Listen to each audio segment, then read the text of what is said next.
மக்கள் நன்றி செலுத்துகிறோம், உமக்கு நன்றி செலுத்துகிறோம், உமக்கு நன்றி செலுத்துகிறோம். நல்லவரே, வல்லவரே, வாக்கு மாறாதவரே, அதிசயங்களை செய்கிறவரே, அற்புதங்களை செய்கிறவரே, உண்மையாய் நம்மை நோக்கி கூப்பிடுகிற யாவருக்கும் சமீபமானவரே, தேவரே, இந்த கால வேளையிலும் நாங்கள் உண்மை நோக்கி வருகிறோம்.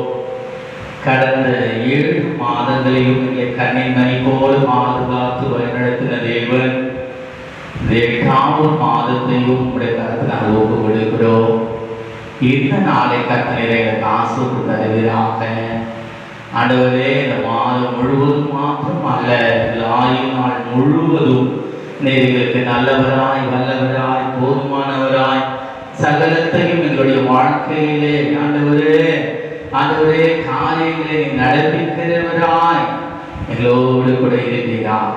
இதோ உலகத்துக்கு முடிவு பரியந்தம் சகல நாட்களில் நாங்கள் ஒருவரோடு கூட இருப்பேன் என்று சொன்னீங்களே, அந்த வார்த்தை எங்கள் நடுவில் எங்களுக்குள்ளே ஆண்டவரே கிரியை நடப்பிக்கட்டும். ஆண்டவரே, ஆமென். ஆண்டவரே, சத்தியத்தை அறிவீர்கள், சத்தியம் உங்களை விடுதலையாக்கும் என்று சொன்ன வேத வார்த்தையாக ஆண்டவரே, எல்லா தீமைக்கும், எல்லா பொல்லாப்புக்கும், எல்லா சத்துடைய கிரியைகளுக்கும் எங்களை விலக்கி ரட்சியும். ஆண்டவரே, உங்களுடைய கரத்துல எங்களை தாழ்த்து ஒப்பு கொடுக்கிறோம். இந்த நாளிலே நீர் மகிமைப்படும்படியாய் ஆண்டவரே எங்களை தரை மட்டும் தாழ்த்து ஒப்பு கொடுக்கிறோம். நீரே இதை மகிமைப்படுவீராக. ஹல்லேலூயா, ஹல்லேலூயா, ஹல்லேலூயா, ஹல்லேலூயா, ஹல்லேலூயா, ஹல்லேலூயா. நன்றி பலி, நன்றி பலி, நல்லவரே உமக்குதான். அதிகாலை ஆனந்தமே, விண்ணப்பாவும் திருப்பாதமே. அதிகாலை ஆனந்தமே, விண்ணப்பாவும் திருப்பாதமே. நன்றி பலி,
உமக்கு நன்றி சொல்லி உம்முடைய நாமத்தை ஆண்டவரே உயர்த்தி என்று புகழ்ந்து துதிப்பேன் ஆண்டவரே.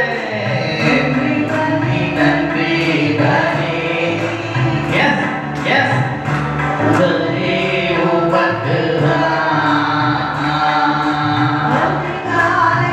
அதிகாலையை தேடுகிறவர் தங்களை வாங்க தங்களை தக்க சமயத்தில் தங்களை தேடுங்க.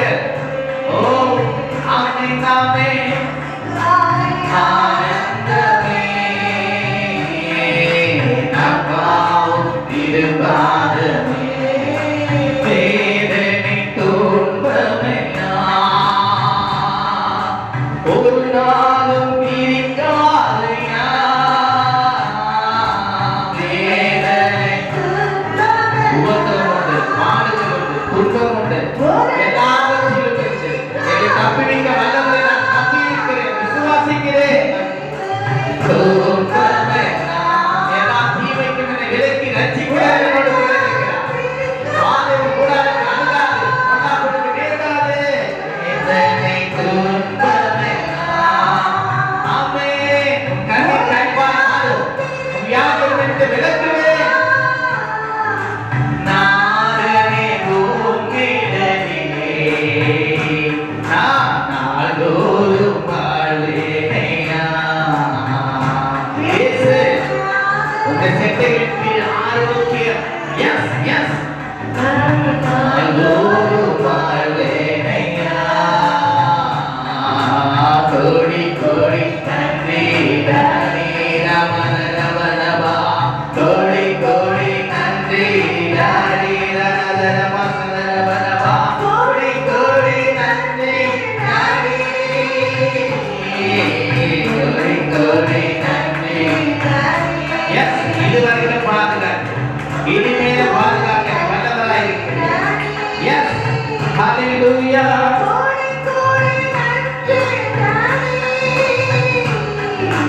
நன்றி பரி நன்றி பரி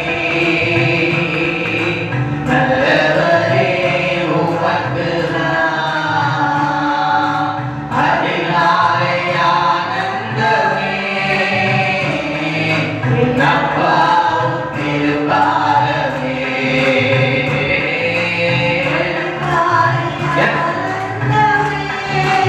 ஆமென் ஆமென். உடைய பாதையிலே உற்சாகம் தந்தீரையா. ஒருவன் போய் செய்வானா? எஸ் இல்லாமல் நடப்படுத்துவான். அதற்கு ஒரு பாதமாய் என்னை நிலைநிறுத்தியிருக்கிறேன். அதுவே என்னை பலப்படுத்தியிருக்கிறேன், தைரியப்படுத்தியிருக்கிறேன், ஞானத்தையும் அறிவையும் போதித்திருக்கிறேன். எஸ் நான் உனக்கு போதியை நற்கட்ட வழியை காட்டுவேன். உன்னை கண்ணை வைத்து உனக்கு ஆலோசனை சொல்லுவேன். எஸ் ஓலாவா லவா லவா லவா. ஆண்டவரே என்னை போதித்து வழிநடத்தி ஆண்டவரே. ஓடி ஓடி உழைப்பதற்கு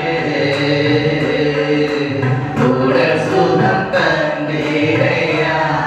ஊழியக்காரருடைய சுகத்தை விரும்புகிற தேவன் இந்த கால வேளையிலே ஒரு புதிய பலன், ஓ ஒரு புதிய ஆண்டவரே, ஓ சுகம், ஓ ஒரு ஆரோக்கியம், ஓ ஒரு ஊழியக்காரரை இறங்கட்டும் இறங்கட்டும். தேவ வல்லமை, தேவ மகிமை கடந்து வரட்டும். அவரை விசுவாசிக்க யாவும் கொள்ளும். அப்படிப்பட்ட பலன் உண்டாகட்டும். கர்த்தருடைய சமூகத்திலே காத்திருக்கிற உங்களுக்கு ஒரு புதிய பலன் ஆளுகை செய்யட்டும். ஓ எஸ் எஸ் கர்த்தருடைய காத்திருக்கிறவர்களே, இந்த புதிய பலன் அடைகிறார்கள். ஹalleluya. நீங்க ஓடினால் வெளிப்படையீர்கள், நீங்க நடந்தால் சோர்ந்து போவீர்கள். எஸ் நன்றி நாடி ராமர வனவா. கோடி கோடி நன்றி நாடி கோடி கோடி நன்றி நாடி கோடி கோடி நன்றி நாடி. ஆமென். கோடி கோடி நன்றி நாடி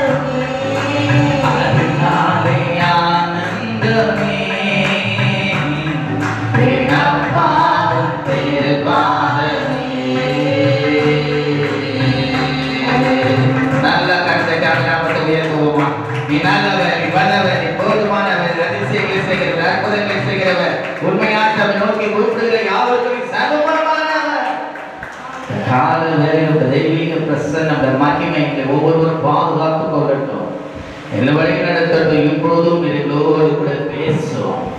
நாங்கள் அமர்ந்து காத்திருக்கிறோம்.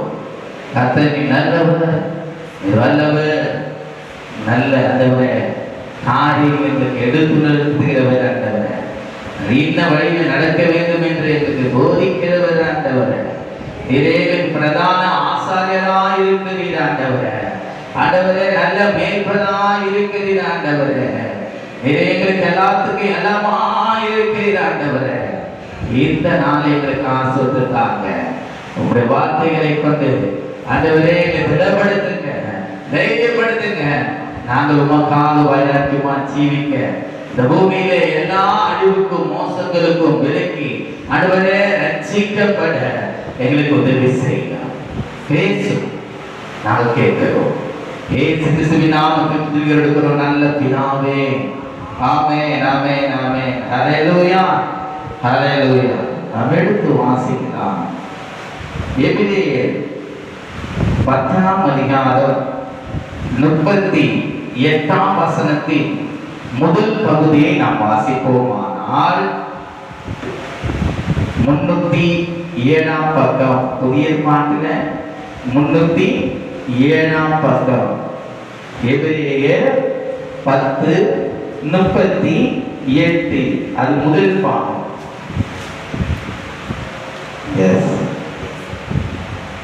விசுவாசத்தினாலே நீதிமான் பிழைப்பார். விசுவாசத்தினாலே நீதிமான் பிழைப்பான். Now the just shall live by faith. Now the just shall live by faith. Hallelujah. விசுவாசத்தினாலே நீதிமான் பிழைப்பான் என்று இந்த மாதத்திலே தேவனுடைய வார்த்தை உங்களுக்குள்ள கடந்து வருகிறது. ஹல்லேலூயா. நாம் எப்படி விசுவாசிகளாய் இருக்கிறோம் என்பதை நாம் சற்று சிந்தித்து பார்க்க வேண்டும். கர்த்தராகிய இயேசு கிறிஸ்துவை விசுவாசி, அதனாலே நீ உன் வீட்டாரும் ரட்சிக்கப்படுவீர்கள். ஹல்லேலூயா. விசுவாசிகள் என்று பெயர் பெற்றவர்களாய் இருக்கிற நமக்கு அந்த விசுவாசம் பெருகும்படியாக, அதனாலே ஜீவன் உண்டாகும்படியாக, அதனாலே பரிபூர்ணம் உண்டாகும்படியாக இந்த வார்த்தை நமக்குள்ளே கடந்து வருவதாய் இருக்கிறது. விசுவாசத்தினால் நீதிமான் பிழைப்பான். இதனுடைய அதிகாரத்தை நம்ம முதலில் வாசிக்கும் பொழுது 36 வாசிக்க கவனிங்க. இந்த வசனங்களை 36 இருந்து நீங்கள் தேவனுடைய சித்தத்தின்படி செய்து, யாருடைய சித்தம்? தேவனுடைய சித்தத்தின்படி செய்து வாக்குத்தத்தம் பண்ணப்பட்டதை பெறும்படிக்கு பொறுமை உங்களுக்கு வேண்டுதலா இருக்கு. ஹல்லேலூயா. நமக்கு ஆண்டவர் சொல்லுகிறார், வாக்குத்தத்தமான காரியங்கள் பெற்றுக்கொள்ளக்கூடிய பொறுமை மிகவும் உங்களுக்கு அவசியமாக இருக்கிறது. அதை நம்ம உடனே என்ன பண்ண முடியாது, பெற்றுக்கொள்ள முடியாது. அப்படி நம்ம அதை பெற்றுக்கொண்டால் அதனால் நமக்கு பிரயோஜனம் இருக்காது. காத்திருந்து அதை நாம் பெற்றுக்கொள்ளும் போதுதான் அதனாலே நமக்கு என்ன உண்டாகும், சந்தோஷம் உண்டாகும். அது மாத்திரமல்ல, அதனாலே பரிபூரணம் அடைவோம். ஹல்லேலூயா. அப்போ விசுவாசத்தினாலே நாம் என்ன பண்ணோம், பொறுமையாய் காத்திருக்க வேண்டும். வாக்குத்தத்தம் பண்ணப்பட்டதை பெரும்படியாக நாம் பொறுமையாய் காத்திருக்க வேண்டும். ஆபிரகாம் நம்முடைய விசுவாசத்தின் தகப்பன். அவர் என்ன பண்ணாரு, பொறுமையாய் காத்திருந்தான்னு சொன்னார், உனக்கு ஒரு பிள்ளையை கொடுத்தேன்னு சொல்லு. ஆனாலும் அவன் காத்திருந்தான், 25 ஆண்டுகள் காத்திருந்தான். பிறகுதான் ஈசாக்கை தேவன் கொடுத்தார். வாக்குத்தத்தத்தின் பிள்ளையாய் ஈசாய் விளங்கினார். நாமும் வாக்குத்தத்தத்தின் பிள்ளைகளாய் இருக்க வேண்டும் என்றால் பொறுமையானது மிகவும் நமக்கு அவசியமாய் இருக்கிறது. எந்த காரியத்தை குறித்து நம்ம என்ன பண்ணக்கூடாது, அவசரப்படவே கூடாது. விசேஷமா பாருங்க, ஒரு பிள்ளை பெரும்படியாக கர்ப்பிணியா இருக்கிற மகள், அந்த மகள் 9 மாதமும் 10 மாதம் வரைக்கும் அதை என்ன பண்ணா, பொறுமையாக அது இல்லை கர்ப்பம் ஆயிடுச்சு, நாளைக்கு எனக்கு பிள்ளை வேணும்னா எல்லாரும் என்ன பண்ணுவாங்க, மருத்துவ முதற்கொண்டு மற்றவர்கள் எல்லாரும் சிரிப்பாங்க. ஹல்லேலூயா. நம் பொறுமை அவசியம். அந்த பிள்ளையை அந்த தாய் பெற்றெடுக்கும் பொழுது அந்த இருதயம் மகிழும், உள்ள மகிழும். அல்லேலூயா. அந்த பிள்ளையை பார்க்கும்போது அது மாதிரிதான் தேவனுடைய வாக்குத்தத்தத்தை நாம் பெற்றுக்கொள்ளும்படியாய் பொறுமை மிகவும் நமக்கு அவசியமாய் இருக்கிறது. அதனால சொல்லுகிறாரு, வருகிறவர் இன்னும் கொஞ்ச காலத்தில் வருவார், தாமதம் பண்ணார், விசுவாசத்தினாலே நீதிமான் பிழைப்பார், பின்வாங்கி போவானானால் அவன் மேல் என் ஆத்துமா பிரியமாயிராது என்று சொல்லுகிறார். அது மாத்திரமல்ல, நாமும் கெட்டு போக பின்வாங்குகிறவர்களாயிராமல் ஆத்துமா ஈடேற விசுவாசிக்கிறவர்களாய் இருக்கிறோம். அல்லேலூயா. ஒரு நாளும் நாம் கெட்டு போக தேவன் நம்மை விட மாட்டார். அல்லேலூயா. வாக்குத்தத்த வசனங்கள் எல்லாம் நம்ம என்ன பண்ணணும்? அதை விசுவாசித்து அதை ஏற்றுக்கொள்வதால் காணப்பட வேண்டும். அதை நம்ம ஒரு நாளும் அசட்டை செய்யவே கூடாது. அல்லேலூயா. அது மாத்திரமல்ல, இதே வார்த்தைகளை 4 இடத்துல சொல்லப்பட்டிருக்கிறது. இதை நான் முன்பாக நான் வைக்கிறேன், ஏனென்றால் வருகிற ஞாயிற்றுக்கிழமை எல்லாவற்றையும் விவரிக்கும்படியாக பரிசுத்த ஆவியானவர் உதவி செய்வாராக. இப்பொழுது நாம் ரோமர் 1ஆம் அதிகாரம் 16, 17 வசனங்களை நாம் வாசிப்போமானால் பக்கம் 207, புதிய ஏற்பாட்டில் பக்கம் 207 நாம் பார்க்கும் பொழுது, ரோமர் 1ஆம் அதிகாரம் 16, 17 வசனங்களை நாம் வாசிக்கும் பொழுது, கிறிஸ்துவின் சுவிசேஷத்தை குறித்து நான் வெட்கப்படேன். யாருடைய சுவிசேஷம்? என்ன கவனிங்க, என்ன சுவிசேஷம்? இயேசு கிறிஸ்து உங்களுக்காக இந்த பூமியில வந்தார், அவர் மரித்தார், அவர் 3ஆம் நாள் உயிர்த்தெழுந்தார், அவர் ஜீவனோடு இப்பொழுதும் எங்கள் மத்தியிலே அவர் வாசம் செய்கிறவராய் இருக்கிறார், பரலோகத்தில் எங்களுக்காக பரிந்து பேசுகிறார் என்ற விசுவாச சுவிசேஷ வார்த்தைகள் தான். அதனால்தான் பவுல் அழகாய் சொல்லுகிறார், கிறிஸ்துவின் சுவிசேஷத்தை குறித்து நான் வெட்கப்படேன், முன்பு யூதரிடம் பின்பு கிரேக்கரிடம் விசுவாசிக்கிறவன் எவனோ. அல்லேலூயா. அவரை ஏற்றுக்கொண்டவர்கள் எத்தனை பேர்களோ அத்தனை பேர்களோ அவருடைய பிள்ளைகளாகும்படி ஆண்டவர் என்ன பண்ணாரு? கட்டளை கொடுத்திருக்கிறார். அவரை விசுவாசிக்கிறவர்கள் அவருடைய பிள்ளைகளாக இருக்கிறார்கள். அவர்கள் நீதியின் பாதையிலே நடக்கிறார்கள். அது நிமித்தம் அவர்களுக்கு என்ன உண்டாகிறது? ஜீவன் உண்டாகிறது. அல்லேலூயா. நன்றாக கவனிங்க. இந்த பவுல் விளக்கமா சொல்லுகிற வார்த்தை, கிறிஸ்துவின் சுவிசேஷத்தை குறித்து நான் வெட்கப்படேன், முன்பு யூதரிலும் பின்பு கிரேக்கரிலும் விசுவாசிக்கிறவனோ அவனுக்கு ரட்சிப்பு உண்டாவதற்கு அது தேவ பலனாய் இருக்கிறது. அல்லேலூயா. விசுவாசம் எப்படியா இருக்கிறது? தேவ பலன். சுவிசேஷத்தை நிமித்தம் தான் நமக்குள்ளே தேவ பலன் உண்டாயிருக்கிறது. விசுவாசத்தினாலே நீதிமான் பிழைப்பான் என்று எழுதியிருக்கிறபடி விசுவாசத்தினால் உண்டாகும் தேவ நீதி விசுவாசத்திற்கேற்ற அந்த சுவிசேஷத்தினால் வெளிப்படுகிறது. அல்லேலூயா. அல்லேலூயா. சுவிசேஷத்தினாலே அந்த வார்த்தை என்ன பண்ண நமக்குள்ளே வெளிப்படுகிறதா இருக்கிறது. அதை நம்ம என்ன பண்ணக்கூடாது? ஒரு நாளும் அதை நம்ம என்ன பண்ணக்கூடாது? மறுதலிக்கவே முடியாது. அல்லேலூயா. நன்றாக கவனிங்க. விசுவாசத்தினாலே நீதிமான் பிழைப்பான் என்று எழுதியிருக்கிறபடி என்று சொல்லப்பட்டிருக்கு. அப்படின்னா பழைய ஏற்பாட்டுடைய வசனங்கள் என்ன பண்றது? எழுதப்பட்டிருக்கிறது என்பது என்ன பண்றாரு? பவுல் விளக்கமா சொல்லுகிறார். நம்ம எடுத்து வாசிக்கலாமா?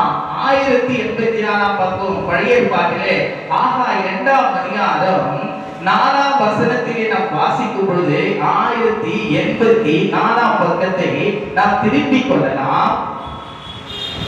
அதிலே நாம் பார்க்கும் பொழுது ஆகாய் 2ஆம் அதிகாரம் 4ஆம் வசனத்தில் நாம் பார்க்கிறோம், இதோ அகங்காரிகளாய் இருக்கிறானே. ஏற்கனவே போன மாசத்தினுடைய வாக்குத்தத்தம் என்ன பண்ணுது? நமக்குள்ளே கிரியைகள் நடைபெற்றதா இருக்கிறது. அந்த நாளிலே பார்க்கும் பொழுது அகங்காரிகள் என்ன பண்ண, அக்கிரமக்காரர்கள் தேவனை ஒரு நாள் என்ன பண்ண மாட்டாங்க, நோக்க மாட்டார்கள். அதனாலே அவர்களுடைய ஜீவன் நிலைப்பதில்லை, அவர்களுடைய காரியம் பலிப்பதில்லை. அல்லேலூயா.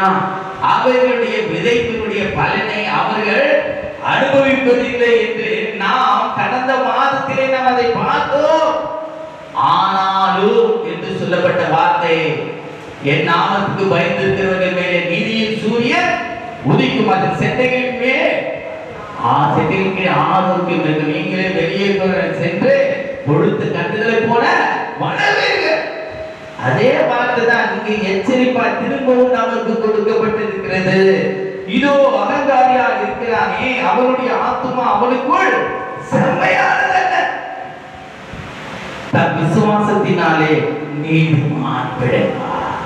இந்த வார்த்தையை தான் அங்கு பவுல் என்ன பண்றாரு, மென்ஷன் பண்ணுகிறார். அருமையான தேவனுடைய பிள்ளைகளே, விசுவாசத்தினாலே நீதிமான் பிழைப்பார். நாம் பிழைத்தவர்களாய் காணப்பட வேண்டும். இதே காரியத்தை நான் பார்க்கும்போது கலாத்தியர் 3ஆம் அதிகாரம் 259ஆம் பக்கத்தை நாம் திருப்பிக் கொள்ளலாம். புதிய பாட்டில் 259. அங்கே நாம் கலாத்தியர் 3ஆம் அதிகாரம் 11ஆம் வசனத்தை வாசிக்கும் பொழுது, கலாத்தியர் 3:11, நியாயப்பிரமாணத்தினாலே ஒருவரும் தேவனிடத்தில் நீதிமானாகிறது இல்லை என்பது வெளியரங்கமாயிருக்கிறது, ஏனெனில் விசுவாசத்தினாலே நீதிமான் பிழைப்பான் என்று எழுதியிருக்கிறது. ஹல்லேலூயா. நியாயப்பிரமாணத்தை எல்லாவற்றையும் நான் நிறைவேற்றினாலும் விசுவாசம் எனக்குள்ளே இல்லாவிட்டால் அதனால் எனக்கு லாபம் என்ன, பிரயோஜனம் என்ன? ஹல்லேலூயா. நீதிமான் நிலைந்துவான், ஆனா விசுவாசத்தினால தான் நீதிமான் நிலைநிற்க முடியும். அதனால இந்த வேதம் அழகா சொல்லுகிறது, விசுவாசத்தினாலே நீதிமான் பிழைப்பான் என்று சொல்லுகிறது. முக்கியமான சில காரியங்களை நாம் முன்பாக நான் வைத்து முடிக்கிறேன். வருகிற ஞாயிற்றுக்கிழமை அதை நாம் என்ன பண்ணலாம், இன்னும் தியானிக்கலாம். யோவான் 14ஆம் அதிகாரம் 149வது பக்கம். யோவான் 14:6ஆம் வசனத்திலே நாம் வாசிக்கும் பொழுது 149ஆம் பக்கத்தை நாம் எடுத்து வாசிக்கும் பொழுது 149ஆம் பக்கம் யோவான் 14:6ஆம் வசனத்திலே வாசிக்கும் பொழுது இயேசு கிறிஸ்து சொல்லுகிறார், அதற்கு இயேசு, நானே வழியும் சத்தியமும் ஜீவனுமாய் இருக்கிறேன். நன்றாக கவனிங்க. இயேசு கிறிஸ்து எடுத்துக்கொள்ளப்பட போகிறார். அப்ப அவர் கேட்கிறாரு, ஆண்டவரே நீங்க எடுத்துக்கொள்ளப்படுறீங்களே, நாங்க என்ன பண்ணணும்னு சொல்லிட்டு அவர் சொல்றாரு, நான் போய் உங்களுக்காக ஒரு ஸ்தலத்தை ஆயத்த பண்ணின பின்பு நான் இருக்கிற இடத்துல நீங்களும் இருக்கும்படி நான் மறுபடியும் வந்து உங்களை என்னிடத்தில் என்ன பண்ணுவேன், சேர்த்துக் கொள்வேன் என்று சொல்லுகிறார். அதுக்கு அவங்க கேட்கிற காரியம், நீ இப்போ நான் போகிற இடத்தை அறிந்திருக்கிறீர்கள், வழியும் அறிந்திருக்கிறீர்கள் என்றார். தோமா அவரை நோக்கி, ஆண்டவரே நீர் போகிற இடத்தை அறியோமே, வழியை நாங்கள் எப்படி அறிவோம் என்றார். அதற்கு இயேசு, நானே வழியும் சத்தியமும் ஜீவனுமாய் இருக்கிறேன், என்னாலே அல்லாமல் ஒருவரும் பிதாவினிடத்தில் சேரலாம், பிதாவினிடத்தில் வரான் என்று சொல்கிறார். ஹல்லேலூயா. இயேசுதான் பரலோகத்துக்கு வழி. அந்த சத்தியத்தை நாம் நம்முடைய வாயிலிருந்து புறப்படுகிற சத்தியத்தை நாம் விசுவாசிக்கும் பொழுது நமக்குள்ள ஜீவன் உண்டாகும். அவரே நமக்கு ஜீவனாய் இருக்கிறார். அது மாத்திரமல்ல, யோவான் 10ஆம் அதிகாரம் 10ஆம் வசனத்தில் சொல்லுகிறார், திருடவும் கொல்லவும் அழிக்கும் அன்றி வேறொன்றுக்கும் வரான், நானும் அவருக்கு ஜீவன் உண்டாகும், அதை பரிபூர்ணப்படும். நல்ல கவனிங்க. விசுவாசத்தினாலே நீதிமான் பிழைப்பான். அப்போ சத்தியத்தை அறிக்கும் பொழுது, விசுவாசிக்கும் பொழுது ஜீவன் உண்டாகும். அந்த ஜீவன் பரிபூர்ணப்பட வேண்டும். அந்த பரிபூர்ணம் அடையும் போது நித்திய ஜீவன் அடைவார்கள். ஹல்லேலூயா. இதை குறித்து தான் அங்கே நாம் வாசிக்கிறோம். அது மாத்திரமல்ல, அதனால கவனிங்க, 3ஆம் அதிகாரம் யோவான் 3:16 நாம் வாசிக்கும் பொழுது, யோவான் 3:16 நாம் வாசிக்கும் பொழுது, தேவன் தம்முடைய ஒரே பேரான குமாரனை விசுவாசிக்கிறவன் எவனோ அவன் கெட்டு போகாமல் நித்திய ஜீவனை அடையும்படிக்கு அவரை தந்தலி இவ்வளவாய் உலகத்தில் அன்பு கொடுத்தார். அருமையான தேவனுடைய பிள்ளைகளே, நாம் விசுவாசிக்கிறார், தேவனுக்கேற்ற சத்தியத்தை நடக்கிறவர்களாய், நீதியின் பாதையை நடக்கிறவர்களாய் இருந்தால் நமக்கு ஜீவன் உண்டாகும், நாம் பிழைப்போம். அது மாத்திரமல்ல, அவருக்குள்ளே நாம் நிலைத்திருக்கும் பொழுது அது பரிபூர்ணம் அடைவோம். ஜீவனோடு கூட இருக்கிறது முக்கியமல்ல, நாம் மரித்தால் பிழைக்க வேண்டும் என்றால் அந்த நித்திய ஜீவனுக்குள்ளே நம்மை நடத்துகிறவரை நாம் இன்னும் என்ன பண்ணணும், விசுவாசிக்க வேண்டும். அதனாலதான் சொல்றாரு, விசுவாசித்தால் நீதிமான் பிழைப்பான். விசுவாசிக்கிறவர்கள் கெட்டு போகாமல் நித்திய ஜீவனை அடைவதற்காக அவர் தேவன் அவரை தந்தரே இவ்வளவாய் உலகத்தின் அன்பு கூர்ந்தான். இயேசு கிறிஸ்துவின் நிமித்தம் நமக்கு ஜீவன், இயேசு கிறிஸ்துவின் நிமித்தம் நமக்கு நித்திய ஜீவன். இயேசு கிறிஸ்து சொல்கிறார். அதே பாருங்க 36ஆம் வசனத்திலே யோவான் 3:36 நாம் வாசிக்கிறோம். குமாரனிடத்தில் விசுவாசமாய் இருக்கிறவன் நித்திய ஜீவனை உடையவனாய் இருக்கிறான். குமாரனை விசுவாசியாதவனோ ஜீவனை காண்பதில்லை. இந்த பூமியில் நாம் நிலைக்கவே முடியாது. ஹல்லேலூயா. தேவனுடைய கோபம் அவன் மேல் நிலைக்கும் என்று சொல்லுகிறார். அதுமாதிரி தேவனுடைய பிள்ளை நாம் எப்படியாக இருக்கிறோம்? விசுவாசத்தினாலே நீதிமான் கிடைப்பார். அவர் பின்வாங்கி போனார், என் ஆத்துமா அவர் மேல் பிரியமாகிறார். இந்த கால வேளையிலே ஆரோக்கிய நம்மை ஒவ்வொருத்தோமா ஒரு நாட்களிலே இதை இன்னும் நாம் விவரித்து பரிசுத்த ஆவியானவர் நமக்கு வெளிப்படுத்துவாராக. ஹல்லேலூயா. ஆண்டவரே, கால வேளையிலே ஆண்டவரே உங்கள் வார்த்தைகள் எங்களுக்கு எச்சரிப்பாயும், ஆண்டவரே ஒரு காரியங்களை குறித்து எங்களுக்கு வெளிப்படையாகவும், ஆண்டவரே அதை எங்களுக்கு நீர் ஆண்டவரே எங்களுக்கு நீர் ஆண்டவரை வெளிப்படுத்தின தயவுக்காக மக்கள் நன்றி செலுத்த கொள்ளும். ஆண்டவரே இந்த புதிய மாதத்துல நீர் எங்களுக்கு கொடுத்த வார்த்தைகளை நாங்கள் நம்புகிறோம், விசுவாசிக்கிறோம். ஹல்லேலூயா. உம்மையே நான் நேசிப்பேன்,